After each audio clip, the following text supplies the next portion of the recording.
You know the feeling. The moment your forehand falls apart. Right at the moment you need it most.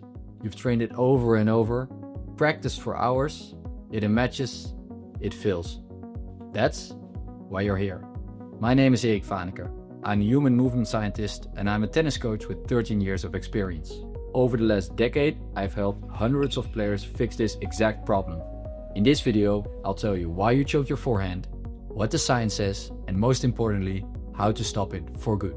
We'll cover 5 science-backed tools you can start using today to regain consistency and confidence.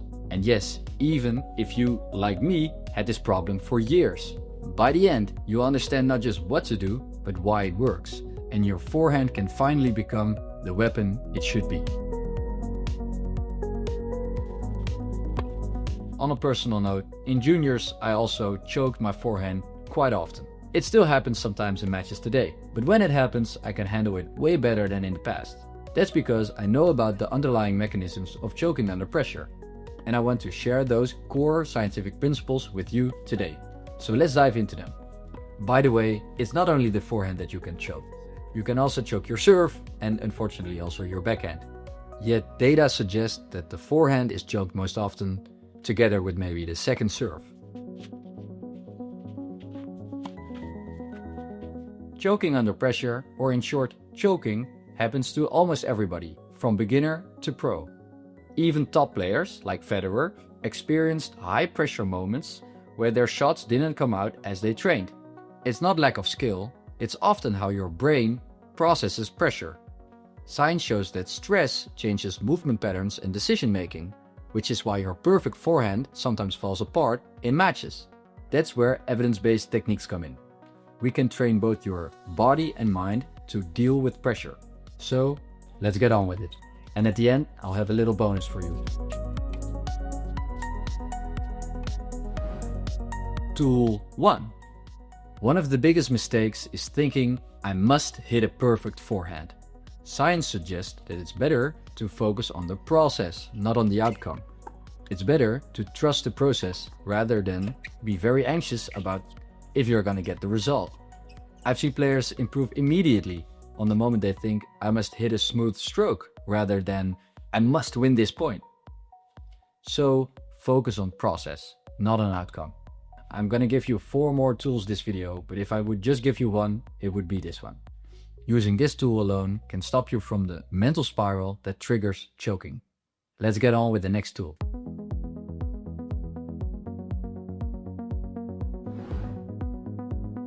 Tool 2. Implicit learning means you can pick up a skill without overthinking it, without being very conscious about it. Research on implicit learning versus explicit learning shows that it's better to try and feel the movement rather than know all about it. If you can feel the motion, you don't have to explicitly know how to perform the actual motion, and this reduces anxiety. There's a ton of research that shows that implicit learning is superior to explicit learning when it comes to dealing with pressure.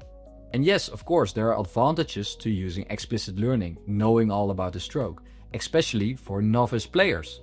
Yet in the long run, it's better to focus on feeling the motion rather than knowing all about it. So try and feel the motion. Let go of the idea that you should know all about the execution.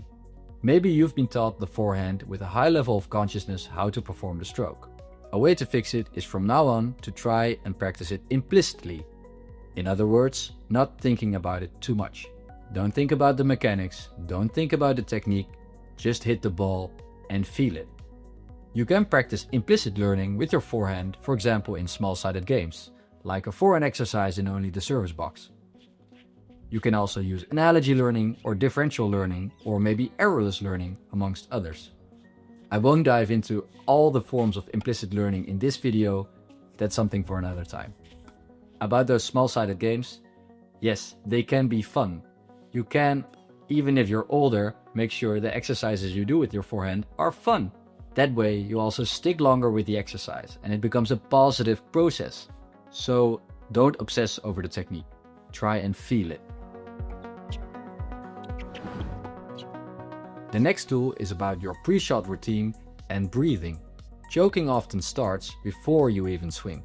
Science shows a consistent pre-shot routine and controlled breathing lowers heart rate, steadies your muscles, and primes your brain for execution. One way you can put this into practice, just like the pros, is before every serve or return of serve, control your breathing. Make sure your heart rate lowers and that you're in the zone for the next point. Your forehand will thank you. Before we go on to tools number 4 and 5, if you've gotten any value out of this video, my name is Erik, I make videos about tennis and science, and if that sounds something like you're interested in, make sure to subscribe. And please don't choke while you're smashing the like button. Now let's get on with tools number 4 and 5.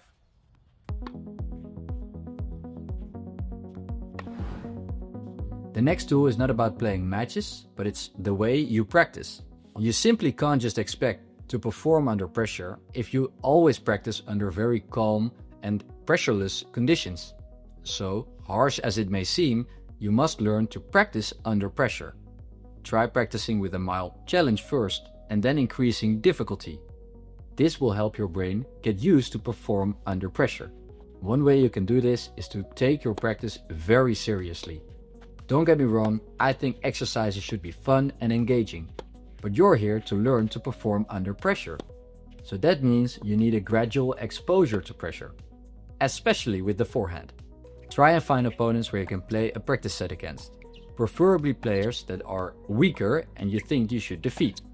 This way, you'll get a start of dealing with the pressure in a practice set. In these practice sets, it all comes down to conviction. You need to believe you can use the forehand to beat your opponent. So, get some exposure to pressure.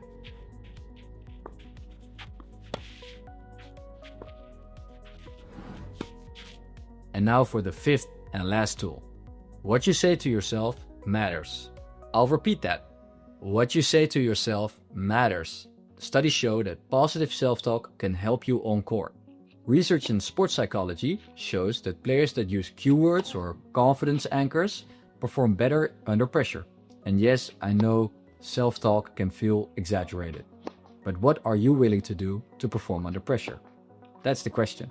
You can say vamos like Rafa, chunyetsa like Federer, or just come on. And even if you want to give yourself an entire sentence or even a paragraph why you did great in the last point, perfect. It works, go and try it out.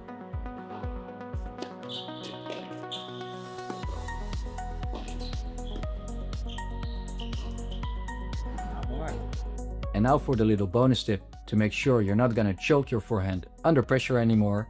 One of the ideas that has helped me a lot when my forehand starts falling apart in matches is seeing the difference between power and conviction. You should know the difference between those two. Under pressure, you don't want to start hitting harder, you want to believe more that you can make it. Try this out next time on court. I'm rooting for you. If you have conviction, you can deal with the pressure. That's a promise. Now, let's recap the 5 tools. Tool 1, focus on process, not on outcome.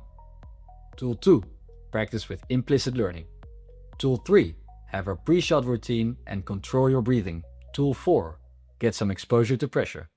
And tool 5, talk to yourself. These 5 tools are backed by science and my practical experience. And one more thing, choking a stroke under pressure will probably not disappear 100% in the future. I hope it does for you, but it's better to make sure that when it happens, you can deal with it. If you've gotten any questions based on this video, make sure to leave a comment with your question. I'll try and reply to all of them. If you're still here, thank you so much for taking the time. Since you just watched the video about the forehand, you might be interested in the video I made about the backhand. Thank you for taking the time. I really appreciate it, and see you in the next one.